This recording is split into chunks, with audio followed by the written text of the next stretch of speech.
Right-wing media absolutely exploding over the decision from Colorado that Donald Trump will be kicked off. They banned him badly from the ballot in the Republican primary for his role inciting an insurrection.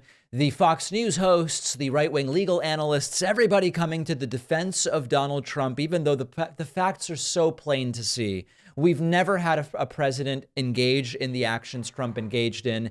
This is absolutely the correct decision. The question is, are enough states going to do it that it will actually matter? Take a look at this. Here is Laura Ingraham from Fox News saying this is the ultimate in election interference. Take a listen. I'm Laura Ingraham. This is the Ingraham Angle on a breaking news night. Tonight, America is seeing the ultimate in election interference as 4 unelected state judges, all appointed by Democrat governors, have ruled that Donald Trump must be kept off next year's presidential ballot. You know what's really funny about the mention of these are unelected judges? Whenever unelected judges that happen to be Trump appointees make a decision that Laura likes, it's never mentioned that the judges are unelected. It's never mentioned who selected them. These are just judges, impartial arbiters of the law. It's called hypocrisy. Here is Charlie Hurt on Fox News saying that this is a destruction of democracy, and the only reason this is being done to Trump is because Colorado Democrats are so scared of Trump. The Democrats in Colorado are so afraid of allowing American voters to vote and pick the next president. They are willing to do extrajudicial things, complete highway robbery here in order to thwart the people's choice from being on the ballot. To them, preserving democracy requires destroying democracy. So, first of all, on the facts, obviously, Colorado is not going to determine who is the next president. When is the last time a Republican candidate won the state of Colorado in the general election? So, from an empirical, historical, mathematical standpoint, it's absurd. Trump tried to destroy democracy. It's incredible that Charlie Hurt brings up destroying democracy when the reason this is all happening is Trump and his acolytes and the fake electors and the rioters and everybody working together conspired to try to circumvent democracy. That's why we are here today.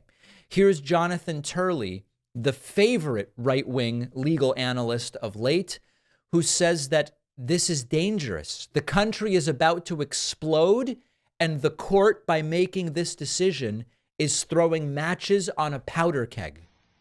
Well, this court just handed partisans on both sides the ultimate tool to try to shortcut elections. Really? And it's very, very dangerous. I mean, this country is a powder keg, and this court is just throwing matches at it. And why is the country a powder keg? This is a classic. This is a classic from these right-wingers. The country is a powder keg because there's a movement called MAGA, which has been inspired by Trump for years to believe Joe Biden didn't really win. They were inspired to riot on January 6th. They were inspired to create slates of fake electors or fake slates of electors or fake slates of fake electors. It's all fake, okay? That's the reason that we have a powder keg. And then you're going to blame a decision from a court that seems to follow the law and the Constitution for being the match that you dropped onto the powder keg that Trump created? That's really rich. That's really rich. It's almost like reverse blame the victim. And then here's Greg Jarrett, I guess another legal analyst on Fox News, saying that this is a form of rigging the election. Yeah, this is election rigging, Kayleigh. It was a narrow 4-3 decision.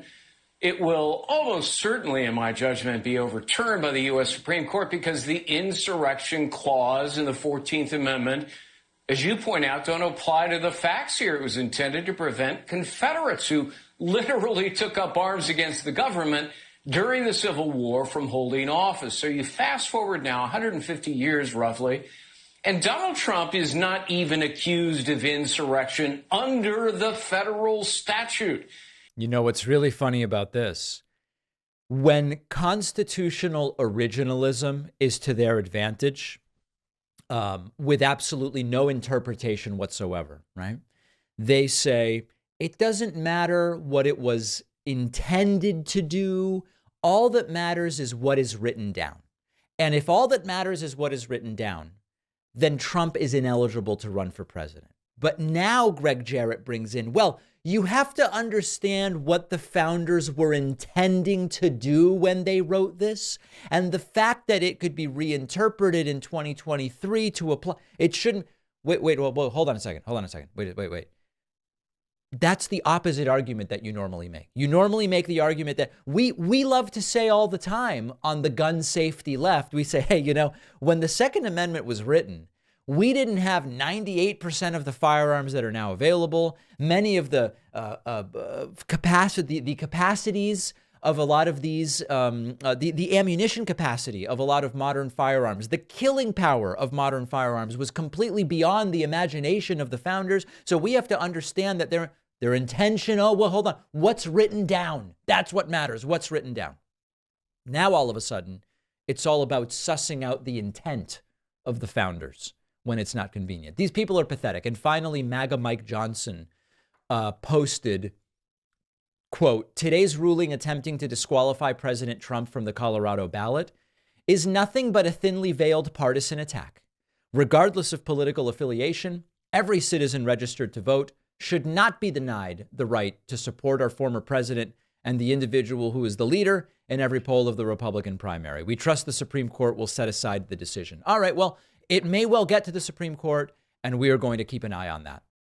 30 million trees are destroyed every year for toilet paper in the U.S. alone. So toilet paper is a big contributor to deforestation and climate change. Our sponsor, Real Paper, makes toilet paper from bamboo. Bamboo plants keep growing, which means no deforestation. Bamboo also absorbs 5 times as much carbon from the atmosphere as pine trees, and bamboo toilet paper is stronger than regular toilet paper and even softer. So bamboo toilet paper is all around a win for you and for the environment. It's time to move on from that toilet paper from trees that you're using at home. When you use Real Paper, it doesn't feel like you're sacrificing anything. It's soft and fluffy, and they'll ship it to your door in plastic-free packaging on a schedule. Super easy. With every box of Real Paper you buy, they are funding reforestation efforts across the country through their partnership with One Tree Planted. So unlike the toilet paper that cuts down trees, Real is helping to actively plant them. Go to realpaper.com/Pacman and use code Pacman for 30% off your first order and free shipping. The link is down below.